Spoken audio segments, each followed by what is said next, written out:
A Federação Espírita do Paraná apresenta Divaldo Pereira Franco, na 17ª Conferência Estadual Espírita, com o tema O Céu e o Inferno, a Justiça Divina segundo o Espiritismo.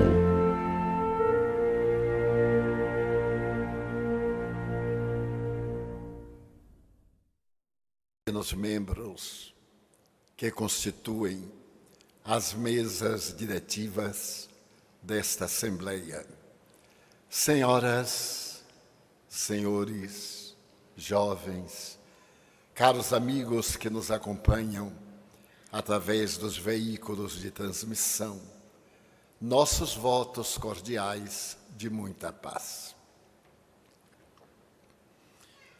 O Oriente teve a facilidade de equacionar a grande problemática da vida através da revelação espiritual.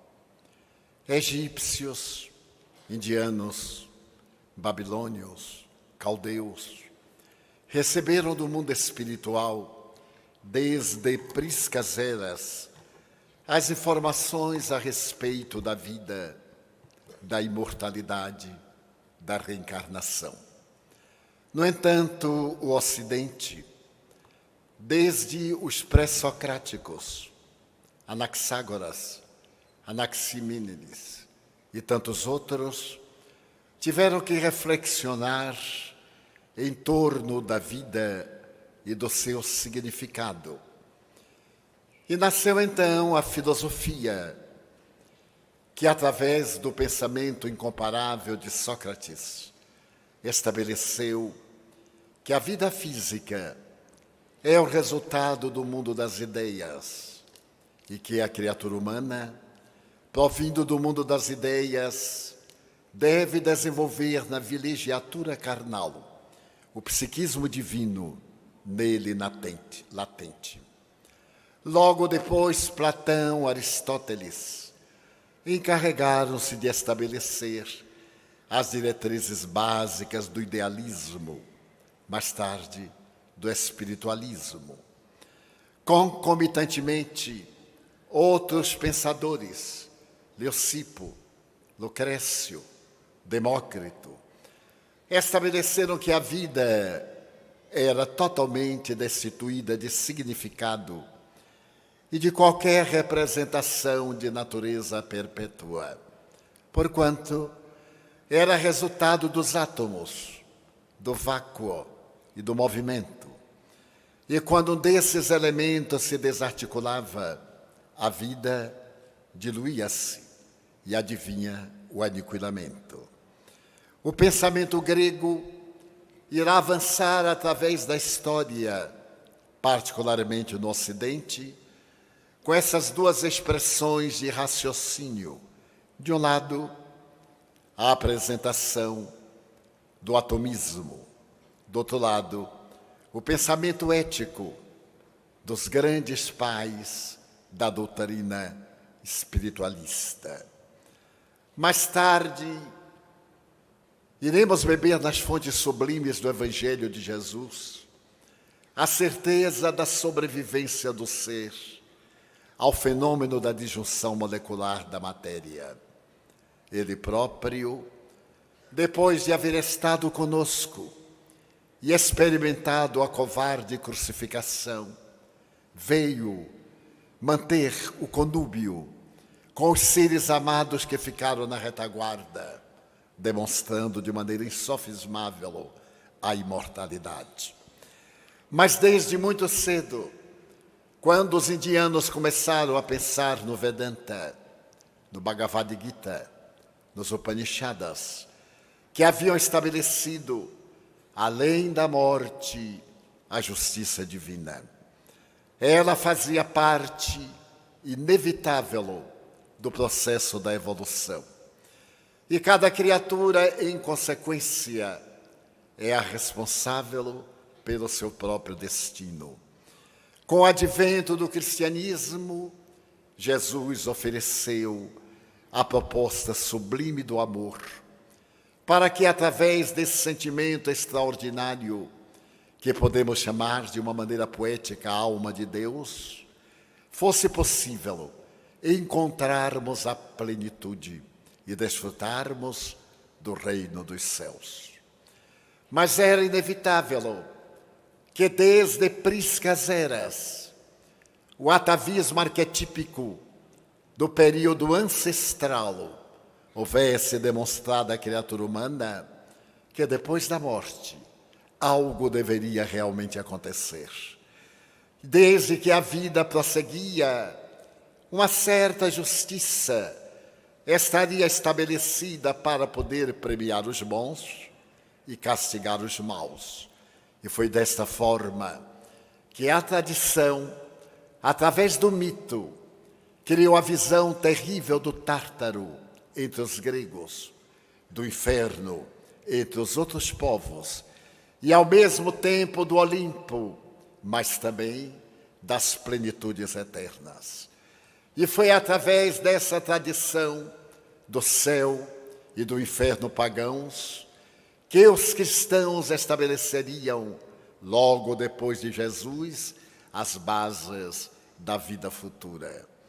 É natural na criatura humana o temor à morte, pelo representar do chamado desconhecido, e graças ao instinto básico de preservação da vida. Mas como a morte é inevitável pelo processo da própria disjunção molecular, logo ocorre à criatura humana a interrogação: o que se passa depois do túmulo, se é que a vida continua?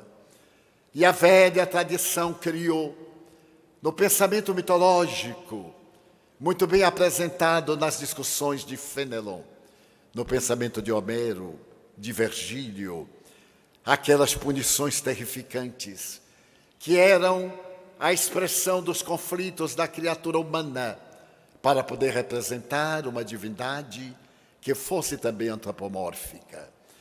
E podemos ler nas belas páginas da obra de Allan Kardec, O Céu e o Inferno, a extraordinária experiência de Telêmaco, quando, acolitado por Minerva, tem a oportunidade de penetrar no Tártaro e acompanhar os padecimentos inomináveis e eternos que experimentam os maus. Mas também, depois de haver transitado por várias regiões de sombra e de angústia, Telêmaco escuta uma voz lamentosa que assevera ser do rei da Babilônia, Nabofarzã, contando da sua vida, que era característica pela beleza, pelo prazer, acima de tudo pelo poder. Eu sou o grande rei da Babilônia que submetia o mundo, impérios e nações, ao talante das suas paixões. Jovem e belo, vivia exclusivamente para o prazer, até o momento quando me apaixonei por uma mulher muito bela, que recusou as minhas carícias e, demonstrando a minha fragilidade, envenenou-me e atirou-me no abismo de lava e de fogo, onde agora posso arder sem consumir-me, sofrer sem aniquilar-me. E Nabofarzã começa a gritar o padecimento que experimenta desde o momento quando, na barca de Caronte, atravessa as águas do rio Estígias.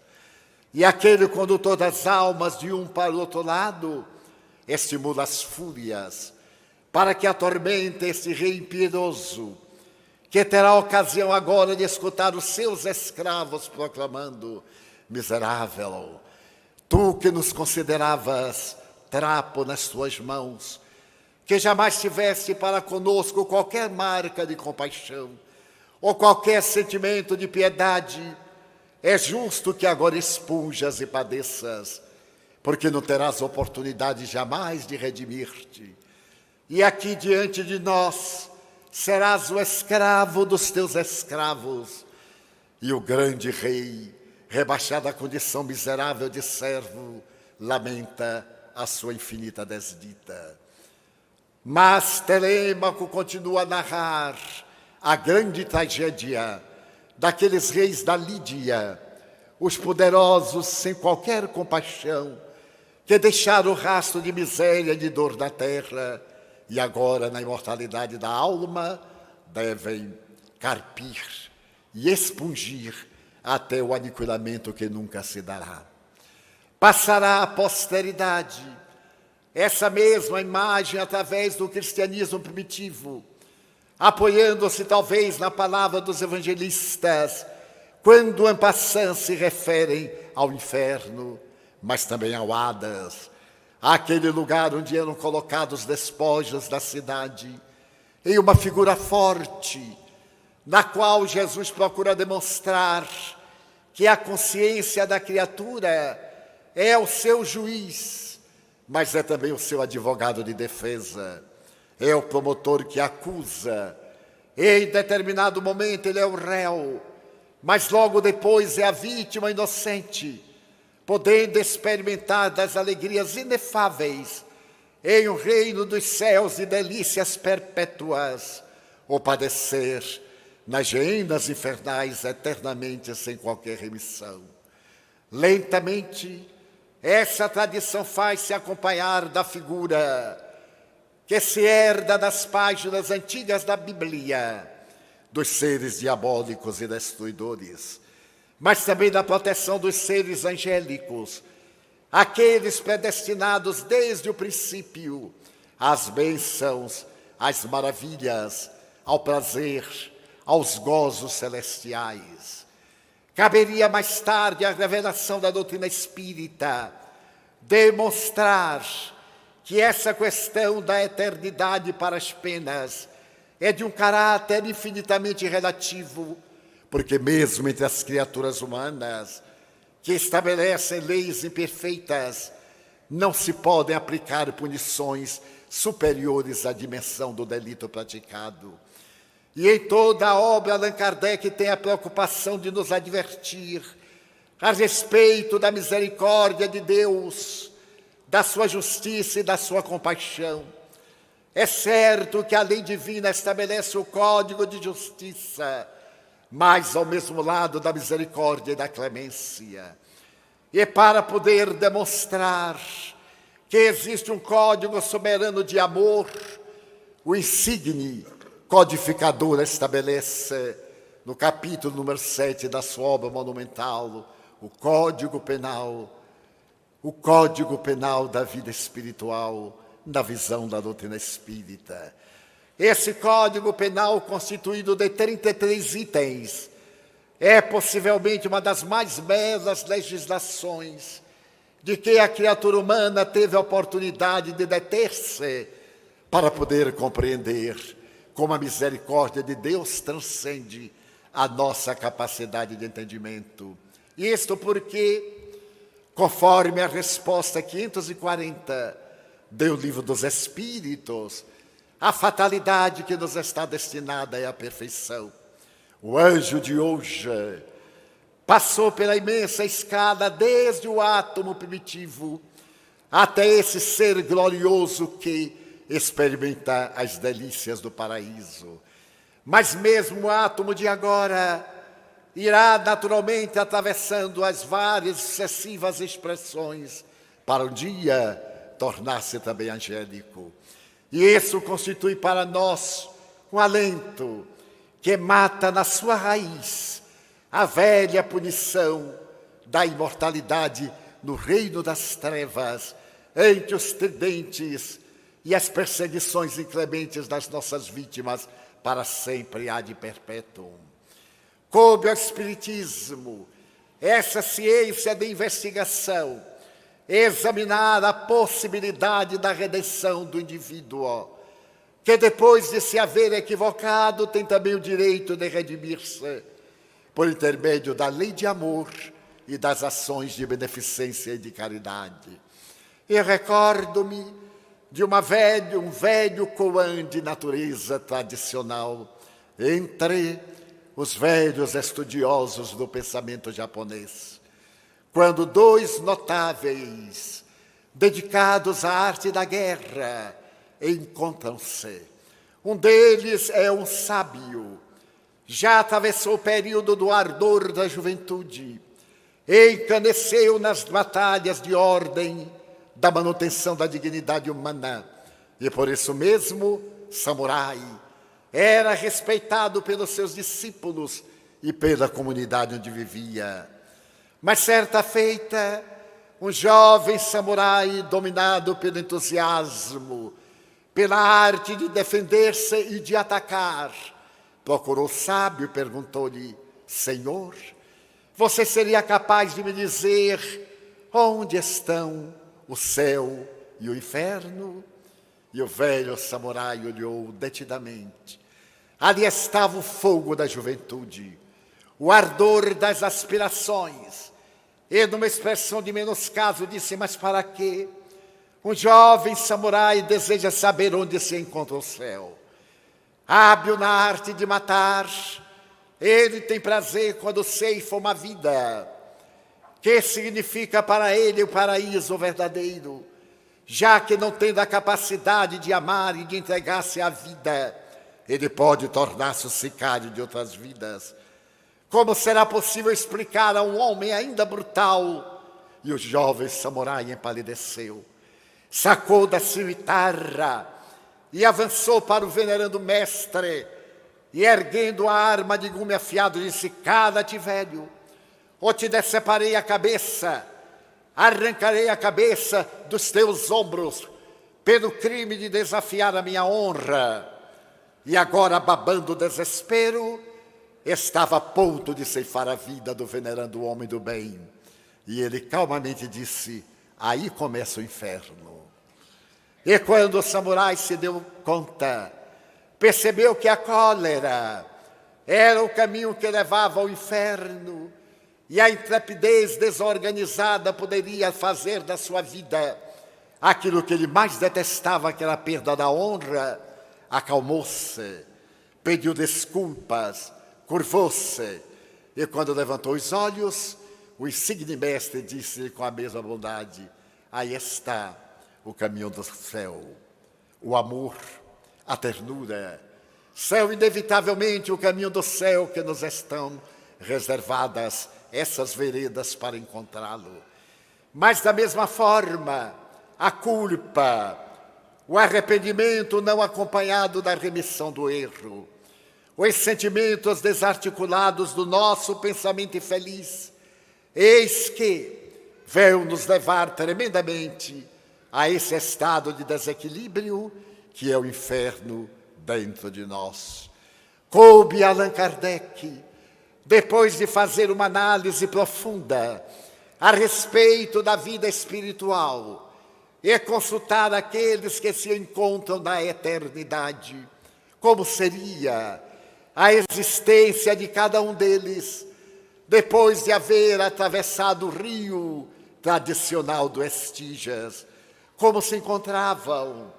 E eles vêm e trazem a sua experiência, desde o bandido Jacques Latour até o nobre Dr. Demeure, o seu médico querido, que tem a preocupação com a sua existência, desde aquele suicida da Samaritana, um shopping center da época, até a viúva Furlon, aquela mulher dedicada e nobre, que teve uma existência toda assinalada pelo bem e trabalhava em joias, pintando-as, as pedras preciosas para que a sua vida pudesse transcorrer dentro da dignidade, e fora muito amiga da senhora Allan Kardec.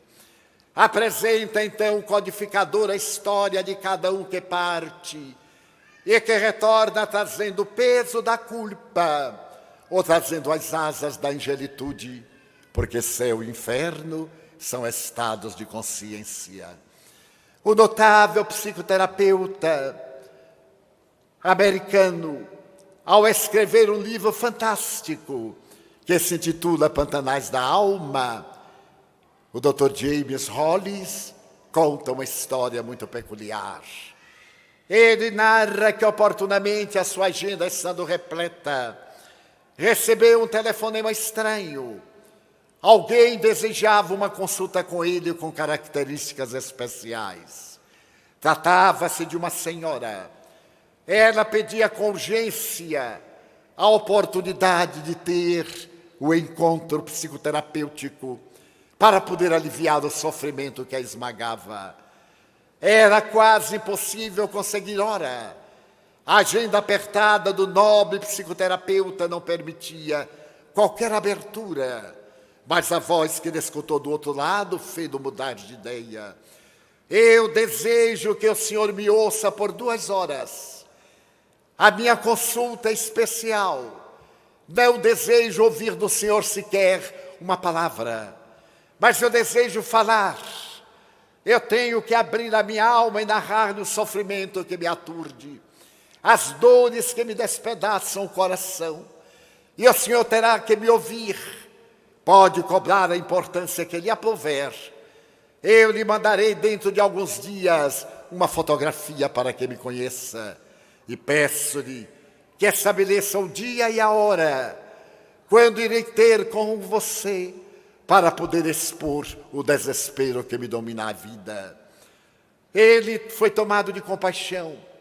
Estabeleceu um horário, um dia, na próxima semana. E naquele período ficou inquieto a pensar qual seria o drama dessa senhora. A sua necessidade inadiável de abrir a alma, de fazer uma catarse, de abrir o coração e extravasar todas as dores que a levavam quase à loucura. E à véspera da entrevista, ele recebeu uma fotografia. Era cópia de uma fotografia de jornal. Estava com as marcas do tempo. E ele pôde ver o rosto assinalado de angústia de uma jovem de menos de 30 anos, que olhava qualquer coisa como uma porta de entrada onde estavam várias outras pessoas. A fotografia impactou tanto que ele não pôde dormir nessa noite. E no dia seguinte, quando recebeu a paciente, era uma mulher de um pouco mais de 70 anos, muito bem apresentada, que falava corretamente a língua inglesa, mas que traía de alguma forma o acento do alemão. Ela confessou realmente não ser americana. Pelo contrário, era polonesa. Falava corretamente também o alemão. Sentou-se e perguntou-lhe se ele havia recebido a fotografia. E ele disse que sim, que ficara insone durante a noite passada, ao contemplar aquele rosto. E ela disse: essa fotografia que lhe mandei sou eu no campo de concentração de Majdanek, campo de extermínio. E que fazia lá? Se você é polonesa e não tem nenhum vínculo com o judaísmo, que fazia lá? Artimanhas da sorte, disse ela.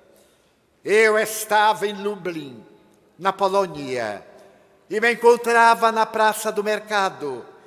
Era um dia qualquer, como qualquer dia de todos os dias, quando de repente a praça foi cercada pelas tropas SS.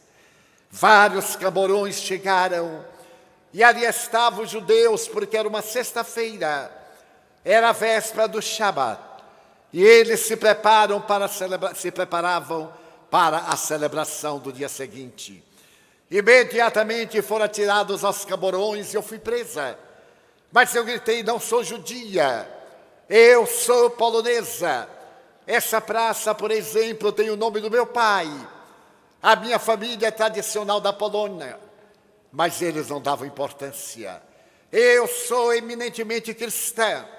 E o guarda que me reteve disse-me com zombaria: neste momento todo mundo é cristão. Todo mundo acaba de fazer a profissão de fé. Mas eu não sou. Mas mesmo que você não seja, agora é tarde demais. Você viu coisas demasiadas nesses breves minutos. Não há esperança para você. E foi atirada num camburão e logo estava num trem de gado que viajava na direção de Majdanek para um campo de destruição. Descrever a minha angústia no meio daqueles homens, mulheres, crianças saudáveis, idosos, infelizes que gritavam, choravam, blasfemavam. pediam socorro a Deus. Eu, que era cristã, suplicava a ajuda divina, que não me chegava de maneira nenhuma, até quando chegamos a Majdanek e saltamos aturdidos do trem. Começamos a ser depilados, fomos despidos. Alguns recebemos uma roupa gasta, que deve ter pertencido a outro corpo. E então 2 filas foram feitas, uma na direção da câmara de gás e a outra na direção do alojamento. Como eu era jovem, saudável, fiquei na fila da esquerda e sob a chibata começamos a andar, um na direção da morte e o outro na direção da vida. Não sei porquê, apesar do destino que me aguardava funesto, experimentei uma grande alegria. Não ia morrer naquele momento, ia sobreviver. Meu nome é Ilsa. Eu ia sobreviver ao infortúnio da destruição. E fomos sendo levados lado a lado. E quando estávamos muito próximos da entrada da porta maldita, uma jovem me contemplava. Ela estava nos braços com uma criança e presa à saia uma outra que chorava chamando de mãe. E ela me olhava de uma maneira inolvidável, sem dizer uma palavra, porque a sua boca era arrebentada a cada momento que tentava enunciar um som. Ela me olhava pedindo socorro, mas eu não podia fazer nada. E de repente, quando ela vai entrar na porta maldita, empurrou as 2 crianças para mim.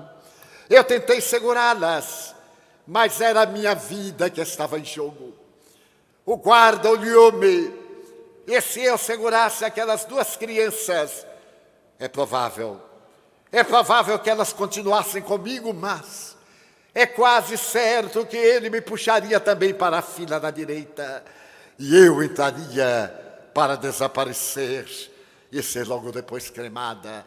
Automaticamente empurrei as crianças na direção da sua mãe e pude escapar. Aquela noite inesquecível ficou marcada na minha mente com o olhar daquela mulher, suplicando apoio para as suas 2 filhas. E pude resistir à guerra. Fui poupada. Não fui a uma lista sequer. Uma vez, e depois que fui libertada, não podia suportar mais o clima da Europa, possuindo familiares em Detroit, aqui nos Estados Unidos. Assim que pude viajar, vim na direção de uma vida nova, de um mundo novo, rico de esperança, para ter a oportunidade de viver. E então fui estudar biblioteconomia, tornei-me bibliotecária da universidade. Os anos passaram-se e eu procurei esquecer aquela façanha trágica da minha vida. De repente, estava no setor de jornais antigos e uma força incoercível fez-me retirar um conjunto deles que fui abrindo casualmente. E à medida que fui passando as páginas, aqueles jornais eram do período da guerra. E subitamente, ao virar uma página, eu vi a fotografia que lhe mandei. No justo momento em que eu empurrei as crianças, alguém me fotografou. Então aquela cena renasceu na minha memória. A culpa voltou a tomar conta de mim. Ela estava apenas anestesiada no ádito da minha memória e eu perdi a paz. Aquele olhar, aquela mulher que foi para o forno crematório, quase que por minha culpa, levando as suas filhas. Eu então, para me reabilitar, tornei-me judia. Fui estudar a Torá, a Mishnah, mas não me podia conformar com um Deus que não atendeu ao apelo do seu povo. E abandonei a religião, procurei esquecer. Mas enquanto eu estudava o judaísmo, eu descobri uma coisa peculiar. Há uma velha tradição que é severa, que se nós confessarmos a nossa culpa, acerca de 16 pessoas justas, nós estaremos perdoados por Deus para sempre. Houve o silêncio. A mulher tremia, a palidez da face revelava a sua dor, a expressão dos olhos com a culpa, como sendo a espada de Damocles, prestes a cair, decepando-lhe a cabeça. E ela disse: eu escolhi o Senhor, eu escolhi para ser a primeira pessoa a quem eu confesso a minha culpa. E espero que depois que passar pelas demais, eu possa tirar deste inferno onde me encontro a marca que me deprime e que me degrada. Era somente isto. Era somente isto que eu precisava dizer. Sintetizando as 2 horas da consulta. Ela levantou-se, olhou para ele e perguntou: e você me perdoa? Então James Hollis olhou o aspecto da culpa daquela alma, aquele inferno, as labaredas crepitantes que ardiam, mas não lhe consumiam o corpo, nem deixavam de fremir. Desejou dizer qualquer coisa, mas não pôde. A voz estava embargada na garganta túrgida. E o máximo que ele conseguiu foi: poderei ficar com a sua fotografia. Na saída, receba de volta o dinheiro da consulta, porque eu não lhe fui útil de maneira nenhuma. E Ilse levantou-se, deu-lhe um olhar inesquecível e desapareceu. Então James Hollis pergunta por quê? Por que pessoas honradas, de um para outro momento, mudam completamente a sua atitude perante a vida? Porque o caixa de uma casa bancária, honesto, digno, repentinamente começa a cometer delitos? Porque um religioso saudável, dedicado a preservar o bem e a perseverar na dignidade, desliza para o adultério, para uma vida de dissipações? A psicologia junguiana dirá: a sombra. Essa sombra arquetípica que trazemos dentro de nós. Essa marca da nossa herança antropossócio-psicológica, que nos tira a alegria de viver, e que Allan Kardec, com muita propriedade, denomina como as nossas más inclinações, as nossas heranças atávicas do processo da evolução, que nos leva a determinadas atitudes infelizes, das quais nos arrependemos, e muitas vezes não sabemos como corrigir, o que faz que haja um tipo de transtorno neurótico entre aqueles que sobreviveram aos campos de concentração, uma culpa que é chamada a culpa do sobrevivente. Como é que eu pude sobreviver? 6 milhões que foram levados aos fornos crematórios. Porque então nasce uma culpa no inconsciente profundo. E a pessoa estertora nas labaredas da geena infernal. Esse é o verdadeiro inferno que a doutrina espírita vem demonstrar, e que no item número 16 do Código Penal da Vida Futura, exarado na obra monumental de Allan Kardec, tem a ocasião de dizer: todos erramos. Todos nós temos essas más inclinações. Mas depois que erramos, não devemos fazer o tormento da culpa, ou anestesiar a responsabilidade.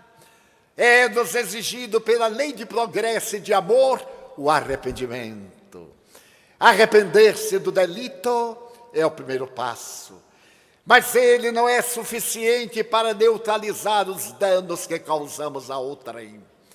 O arrependimento, sendo o primeiro passo, abre-nos o elenco de experiências para meditar que essas más inclinações são tão inerentes ao nosso processo evolutivo que necessitamos de vigiar e orar para não repetirmos a queda na tentação. Passemos ao segundo passo, a expiação. todo aquele que está consciente do crime praticado, ao arrepender-se, sofre o inevitável efeito da expiação. Procura recordar que não deveria ter feito aquilo conforme o momento infeliz, que lhe assaltou a mente e a emoção. Mas isso não basta. É necessário o terceiro passo. Depois da expiação, a reparação. Na psicologia, a remissão. É necessário fazer o bem, que anule o mal que nós fizemos. É a lei de amor na sua expressão mais elevada, conforme o código da caridade. Que é esse amor caracterizado pelo apóstolo Paulo como a virtude por excelência. Entre a fé, a esperança, é a caridade a mãe de todas as virtudes. Porque mesmo que eu falasse a língua dos anjos e dos homens e não tivesse caridade, seria como sino que retine os metais que ressoam. É necessário que as boas ações estejam ao nosso lado para a reparação. Não basta, portanto, reconhecer o erro. É necessário ter a coragem de reabilitar-se do erro e compreender que o escândalo é necessário, sim. Mas, ai daquele que se torna o braço cobrador da justiça. A divindade não necessita de nós para poder manter o equilíbrio universal. Hoje é sabido pela física quântica, pela astrofísica e pelas observações das ciências que o universo é um todo, não é somente uma máquina, é um pensamento, é um ser que tem vida, que se expande, que se contrai. E nós somos parte desse universo, somos uma unidade de um holograma, como apresentava Anaxágoras. Numa parte está o todo, e o todo é constituído dessas partes. Então a doutrina espírita vem em nosso socorro para dizer que nós podemos eleger o céu, eleger o inferno, escutando as vozes da espiritualidade que nos pedem para podermos contribuir em benefício do seu despertamento no além-túmulo. Recordo-me de haver conhecido aqui na Terra, por volta de 1950, o ex-senador da República, um emérito trabalhador do bem, espírita militante, que dirigiu a União Espírita Mineira durante uma larga temporada. O Dr. Camilo Chaves era antropólogo, humanista, dedicado ao bem, escritor emérito, e através da revelação espiritual, ele descobriu que havia uma ligação profunda com o ser babilônio que havia sido responsável pela construção dos jardins suspensos, Semíramis. Na época de Nabucodonosor, um dos últimos reis babilônios, evocado em Nabofassã, em O Céu e o Inferno. Ele então resolveu escrever a vida daquela mulher notável. E se utilizou da mediunidade de Francisco Cândido Xavier e das revelações do nobre espírito Emmanuel para preencher as lacunas históricas, os detalhes. E escreveu a obra durante mais de 10 anos. E veio a desencarnar exatamente no dia em que a obra era publicada em São Paulo. E ele residia em Belo Horizonte. Não teve a oportunidade de compulsá-la, de tê-la nas mãos. Fomos amigos aqui na Terra. Passaram-se muitos anos. E certa feita, ele nos apareceu durante um desdobramento espiritual e dialogamos largamente. Quando ele me explicou a razão por que estava vinculado profundamente ao espírito Semíramis, fez-me referência ao seu estágio na trágica e ancestral Babilônia. Na sua postura de rei, fora de uma impiedade invulgar, foram dos criadores do bidente, porque sempre que os escravos de guerra eram trazidos, eles cegavam-os com a lança. Mas como era um trabalho muito lento, Ele teve a ideia de fazer uma lança com 2 pontas, para cegar ambos os olhos apenas com um golpe. E eu perguntei-lhe como havia sido o seu despertar do mundo espiritual. Àquela época, sempre quando me aparecia um espírito com quem eu não tinha relação, ele perguntava como foi o seu despertar no além. Qual foi a sua maior alegria? Qual foi o seu maior sofrimento? E cada qual me ia narrando as experiências, e eu fui montando um fichário delicado que tenho guardado com mais de 500 informações dessa natureza, mostrando que cada qual colhe conforme semeia, que nós nos iludimos, bloqueamos a razão, anestesiamos a consciência, mas momento chega no corpo ou fora dele que ela desperta, e vemos as veredas que deveríamos ter transitado, e o orgulho, o egoísmo, os sentimentos mórbidos, a sombra, não permitiram que seguíssemos de cabeça erguida a trilha do bem. Então o Dr. Camilo Chaves me disse que teve a felicidade imensa de ser recebido pelo Espírito Dr. Adolfo Bezerra de Menezes Cavalcante, no Mais Além, o venerando apóstolo da caridade, também chamado no Rio de Janeiro médico dos pobres, recebeu com infinita ternura. Conversaram longamente quando ele estava em condições de locomover-se. Foi levado a visitar o plano no qual se achava. Mas alguma coisa peculiar o aturdia. Periodicamente, uma tristeza imensa tomava-lhe conta do ser. Não era saudade da terra, não era nenhuma culpa consciente. Por fim, ele perguntou ao Dr. Bezerra o de que se trataria, aquele sentimento nostálgico, aquela melancolia ímpar. E o Dr. Bezerra lhe disse: o passado, Camilo. Nós somos o fruto do passado, deste passado de ignorância, de treva, que fomos iluminando através das sucessivas reencarnações, mas ainda deixamos pegadas terríveis na retaguarda, que precisamos transformar em sinais luminosos. E arrebatando, levou a uma região de sofrimentos coletivos. Na mitologia grega, foi estabelecido que havia punições como o rochedo de Sísifo, o tonel das Danaidas, a roda de Ixion, mas também aqueles lugares de sofrimentos coletivos, o Tártaro, onde as almas expungiam em sofrimentos eternos. Felizmente, no transcorrer do processo evolutivo, a Igreja de Roma, no ano de 597, introduziu entre o inferno eterno e o céu de delícias uma região intermediária chamada purgatório, onde as almas permanecem por algum tempo expungindo, tendo direito de reparação e podendo transferir-se para o reino dos céus, bem mais compatível com as propostas da doutrina espírita do que aquela da punição irremissível, da impiedade de um Deus inclemente e que não tem misericórdia. Então ele foi levado àquela região que André Luiz, através da mediunidade veneranda de Chico Xavier, denomina uma região umbralina. Era um vale sombrio, onde não luzia sequer uma estrela.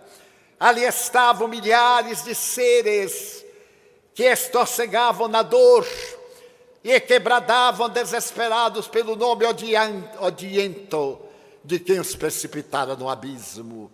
E esse nome era Nabucodonosor. Eles blasfemavam, a psicosfera era densa, aves psíquicas sobrevoavam, nutrindo-se da eliminação do ódio, daqueles vibriões mentais, uma região infernal, porém transitória.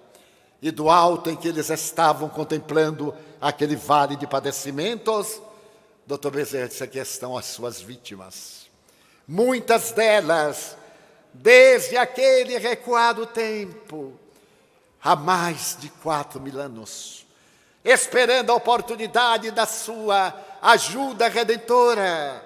Você redimiu-se pelo bem que fez, mas é necessário retroceder para ajudar os que ficaram devastados pelo ódio, tendo oportunidade.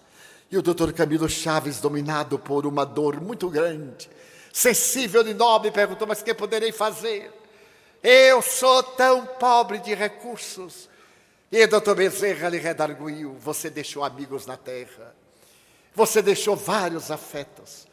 Peça a Jesus para que permita que esses corações afetuosos estejam dispostos a receber nos braços da reencarnação, pela qual nós nos redimimos, graças ao seu intermédio, aqueles que se encontram no vale das aflições.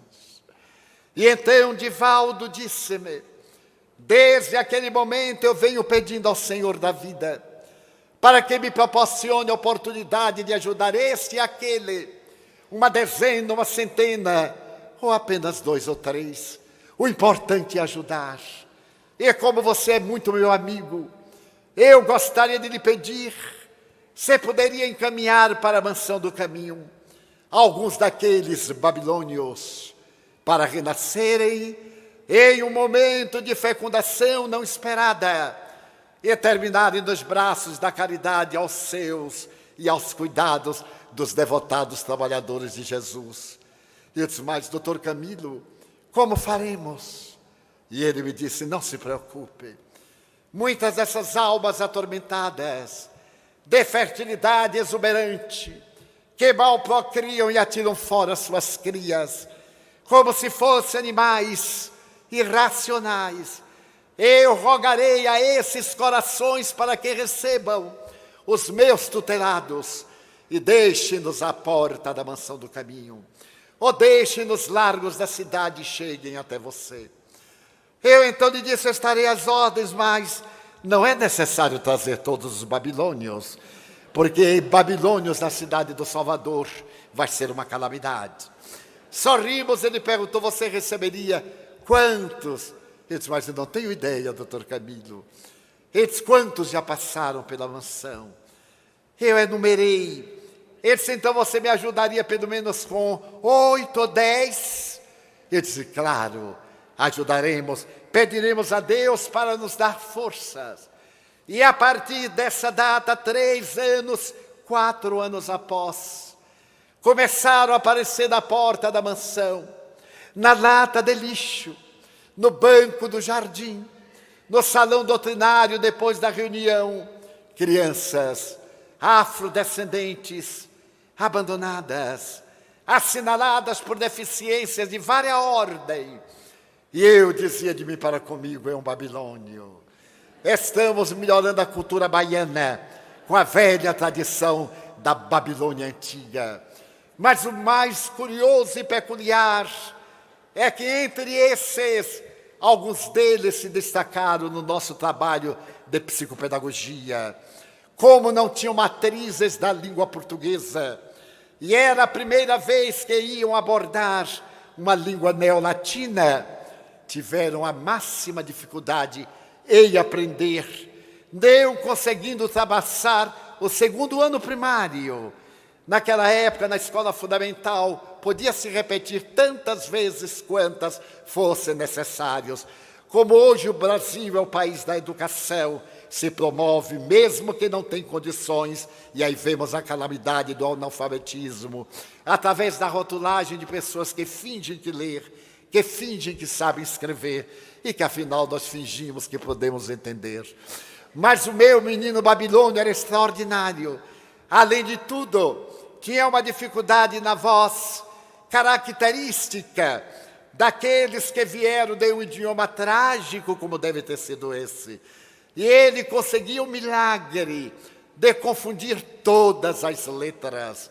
E mais peculiar, os 10 que vieram eram afrodescendentes. E todos eles odiavam, e ainda têm ressentimento, de outros afrodescendentes. Eles perguntavam: mas por que você não gosta dele? Porque é negro. Eu digo: mas você também é negro. Castigo de Deus. E como eu fui castigado, ele tem que me pagar.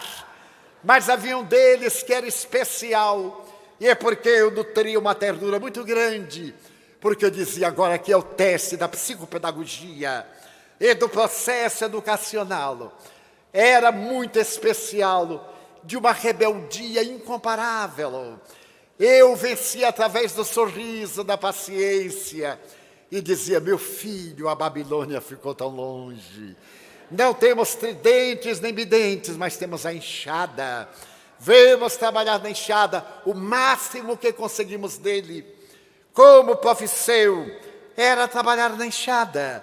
Mas quando ele estava no meio dos operários trabalhando, e tinha que passar a enxada ao outro, se ele era afrodescendente, jogava.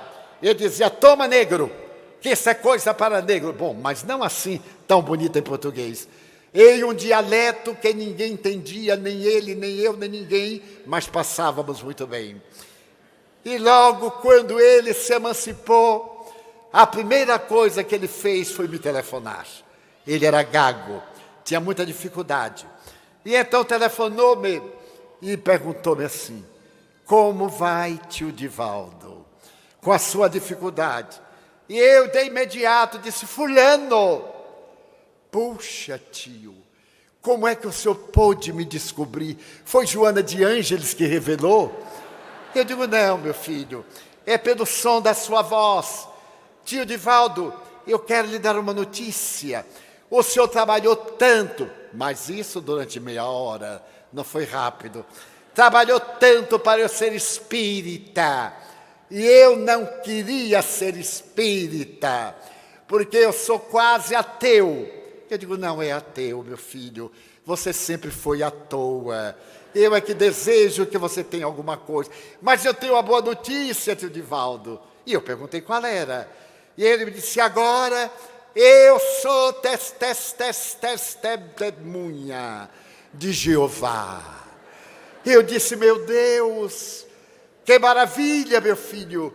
E você viu o crime? Qual crime? Se você é testemunha, você deve ter visto o crime. Mataram Jeová. Eu digo, mataram. E você viu? Não, tio, não sou mais não. Eu resolvi voltar a ser espírita outra vez. O senhor me dá um jeito. Então era o inferno dele.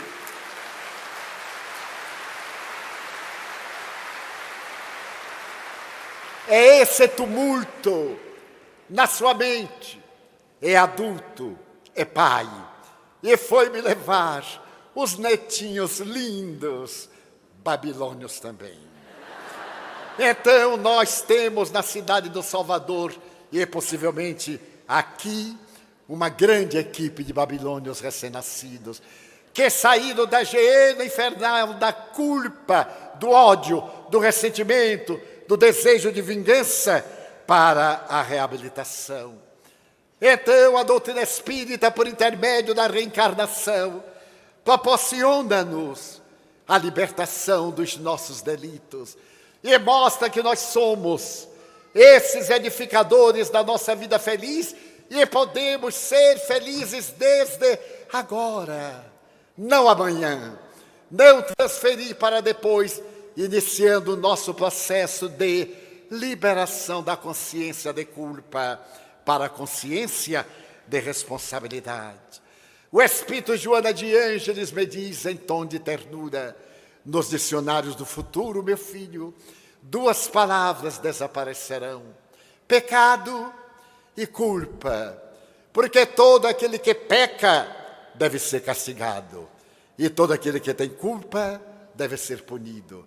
Na nova sociedade haverá a palavra já existente para substituir os dois vocábulos que se chamará responsabilidade. Nós somos responsáveis pelos nossos atos nobres ou desditosos. Nós somos responsáveis por tudo aquilo que hayamos feito. Então a questão do céu e inferno continua palpitante. Quando Dante Alighieri morreu, por volta de setembro de 1321, havia publicado a sua obra magistral, O Céu e o Inferno. Mas apareceu ao seu filho Jacopo, em um estado de sono. Quando o jovem estava desdobrado, sonhou com o pai, que lhe pedia para ir à sua antiga residência, acompanhado pelo advogado, porque ele havia deixado o restante da obra que não tiveram oportunidade de publicar. E quando Jacopo desperta, vê o pai diluir-se diante dos olhos. Ele corre à casa de Piero Giardini, o seu advogado, e vê a residência do pai. E na sala de refeição, por detrás de uma esteira na parede, havia um cofre. Então ele abre, e dentro daquele cofre estavam os 13 cânticos do céu. Quando agora, não mais acompanhado por Virgílio, ele visita o inferno das tradições ancestrais, o purgatório, o lugar intermediário, mas ele vai com Beatrice na direção do céu, da plenitude. Então, um fenômeno mediúnico extraordinário fez que a maior obra da língua italiana, que precede a renascença desse notável estadista, político, escritor, poeta, que na Ponte Velha de Florença olhava a jovem Beatriz, que lhe fazia pulsar o coração. E nós temos esta obra imortal e grandiosa, graças à bênção da mediunidade, para termos a certeza de que o amor de Deus estende-se sobre toda a humanidade e a todos nós dá-nos ensejo de reabilitação. Seja qual for o nosso equívoco, não existe crime que não mereça o perdão. Não existe delito que não possa ser recuperado, que através do nosso esforço, como asseverou Chico Xavier, já que não podemos voltar atrás para apagar o passado, podemos começar hoje para colher no futuro. Então hoje é o nosso dia de construir o céu neste purgatório existencial, quando alguns momentos infernais transitórios nos atormentam a alma, nos faz tremer o sentimento e nos convoca a reflexões muito profundas. Gostaríamos de mostrar que o amor de Deus não tem limite e que esse amor de Deus está muito bem representado em um poema de um grande espírita paulistano, Godoy Paiva, quando fala do juízo final, que eu irei dizer não em versos porque não a tenho de memória, mas o espírito da história. Deus julgava as criaturas que estavam chegando da terra, ali ao seu lado a balança, de um lado Satanás, Lúcifer, do outro lado o arcanjo São Miguel. E ali a fila imensa, cada qual chegava e depositava na balança os seus feitos, e a divindade dizia: para o céu, alma justa, ou para o inferno, rebelde. Quando naquela fila uma mãe está arrastando um jovem que tem o semblante marcado pelo sofrimento, é praticamente arrastado pela ternura materna, o anjo acerca-se para ajudá-la, e ela vai até a balança e coloca os seus feitos, e a balança sobe, e Deus granjearás o paraíso. Alma maternal, mulher dedicada ao bem em quem me comprazo, fica à minha direita e desfruta das bênçãos celestiais. E o jovem vai levado até a balança, e quando coloca o seu fardo, o prato desce terrivelmente, e Deus se exaspera, revela que te entregaste às viciações e ao crime, para o inferno, que te leve Satanás, para que possas chorar, gemer e pagar as tuas penas por toda a eternidade. E quando Satanás se aproxima, a mãe interpõe-se entre Deus e a figura satânica e diz: meu pai é meu filho, e meu filho não é mau, ele somente se equivocou, Ele não teve experiências e talvez seja eu a culpada pelos seus erros. Talvez eu não lhe tenha dado as lições que ele necessitava para poder viver com dignidade e honradez. Então eu vos suplico misericórdia. E Deus, inclemente e feroz, misericórdia. Se eu tiver misericórdia para com este infiel e ingrato, que não deverei ter para aqueles que são bons, mas vós sois a misericórdia suprema, disse a mãe. Mas a misericórdia suprema também deve punir, e ele irá para o inferno.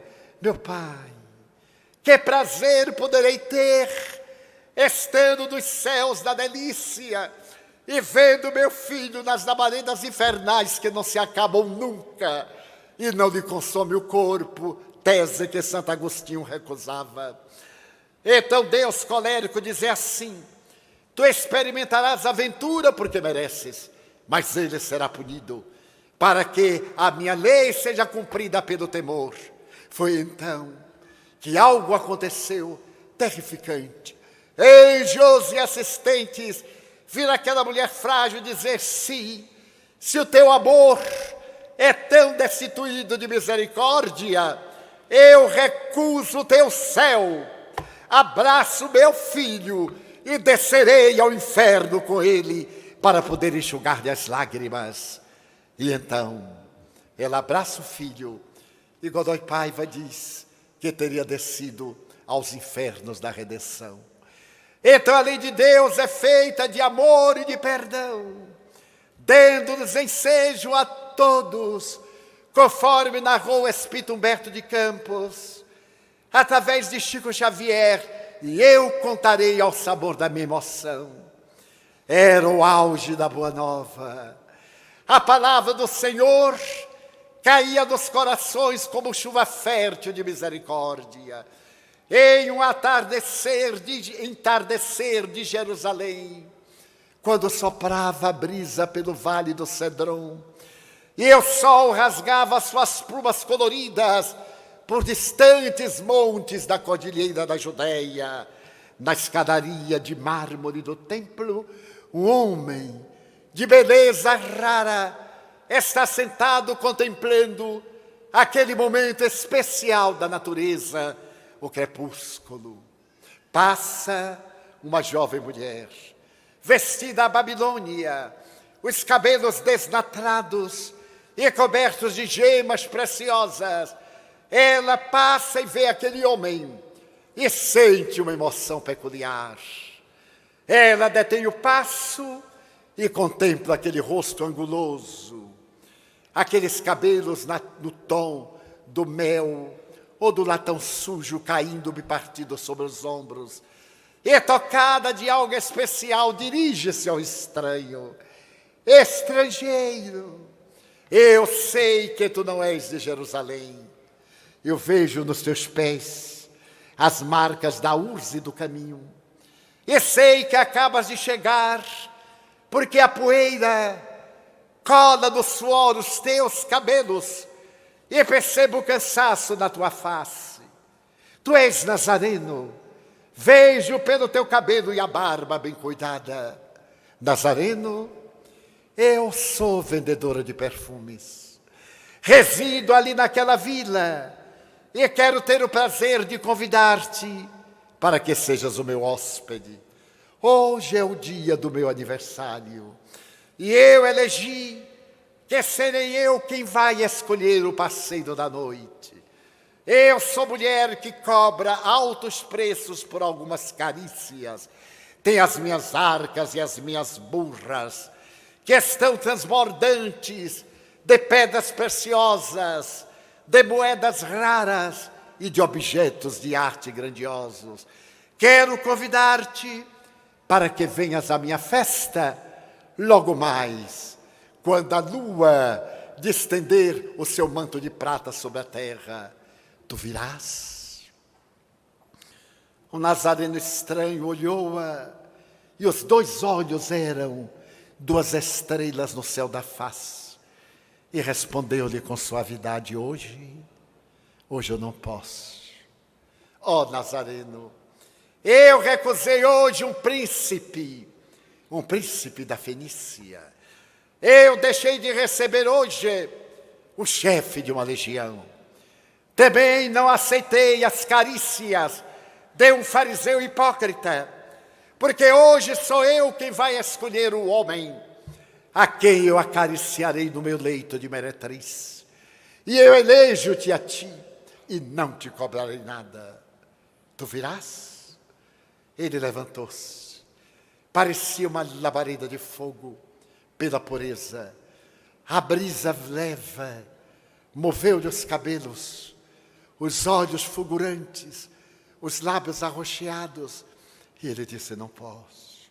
Nazareno, os homens dizem que eu recendo o aroma das rosas de Séforis, que o meu corpo pode proporcionar o prazer, até a loucura.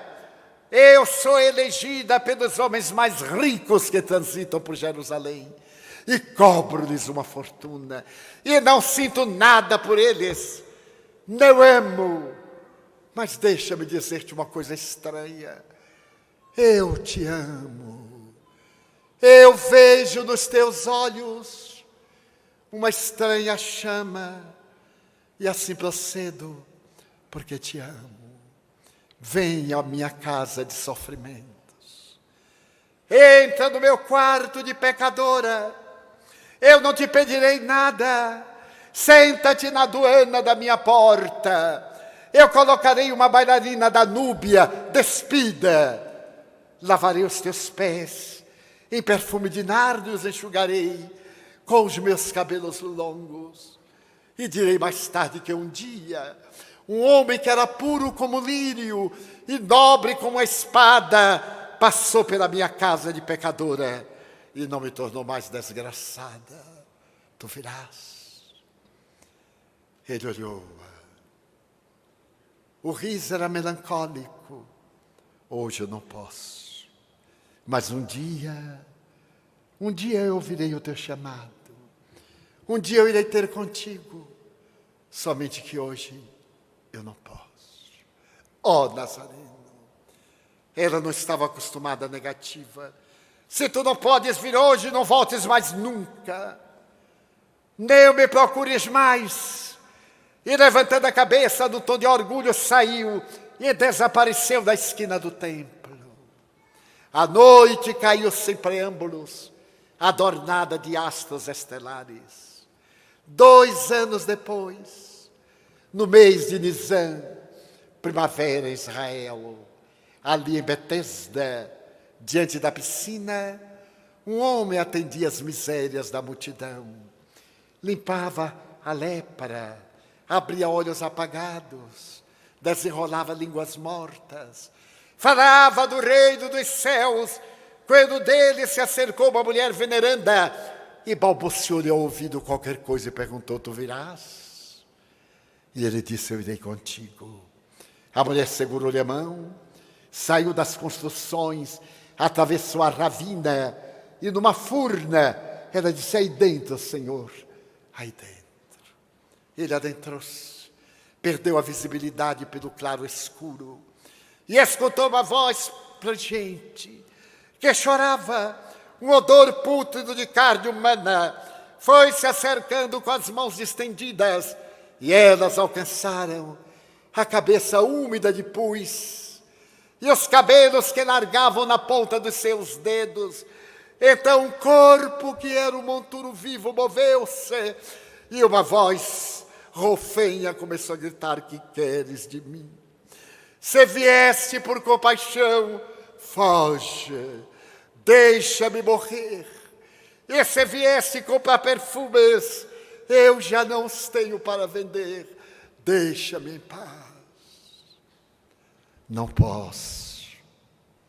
Há 2 anos, tu me chamaste para ir à tua casa. E eu te disse depois: eis-me que aqui estou. Aquele corpo contorceu-se, ergueu a cabeça com os lepromas à mostra, limpou os olhos que eram 2 chagas vivas, ergueu as mãos trêmulas e feridentas, e a voz continuou a boiar: Ó Nazareno belo, por que demoraste tanto?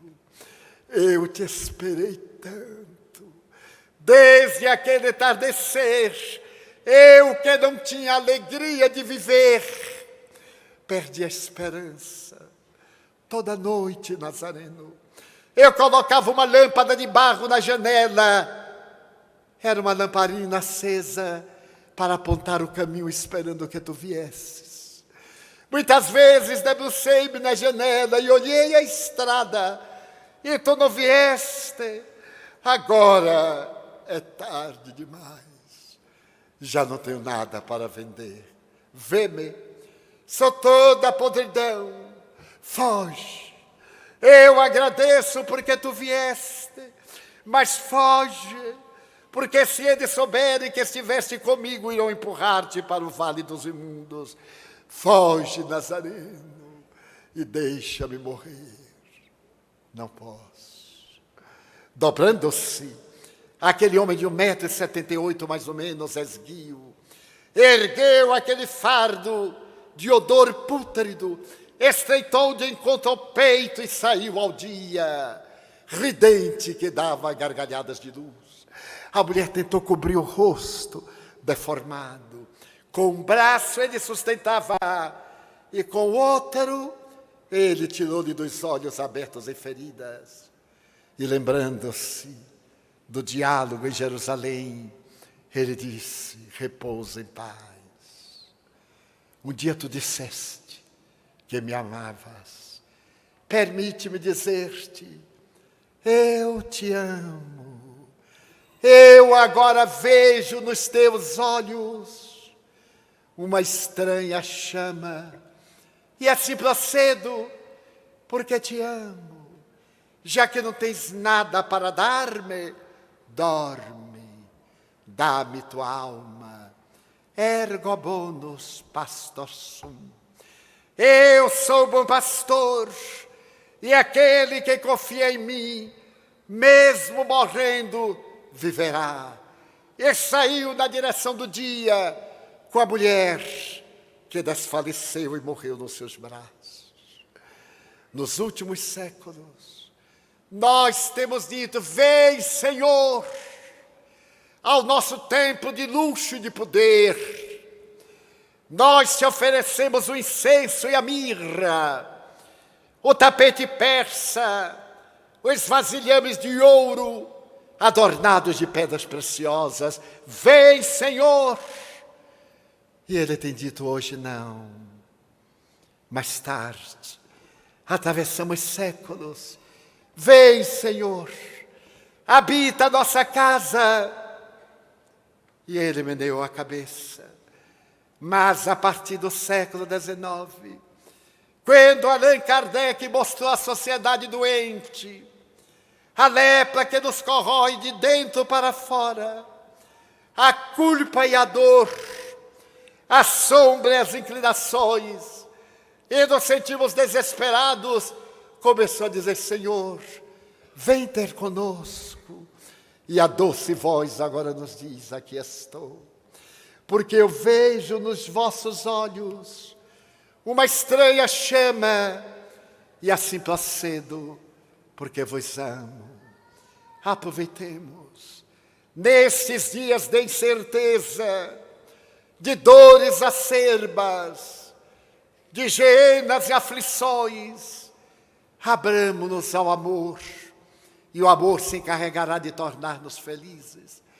E digamos: vem, Senhor, vem diminuir a angústia tremenda do nosso coração e habita a casa dos nossos sentimentos. E a doce voz estará dizendo: recebei o meu fardo, aceitai o meu jugo. O fardo é leve, o jugo é suave. Vinde a mim. Tenhamos a coragem da decisão.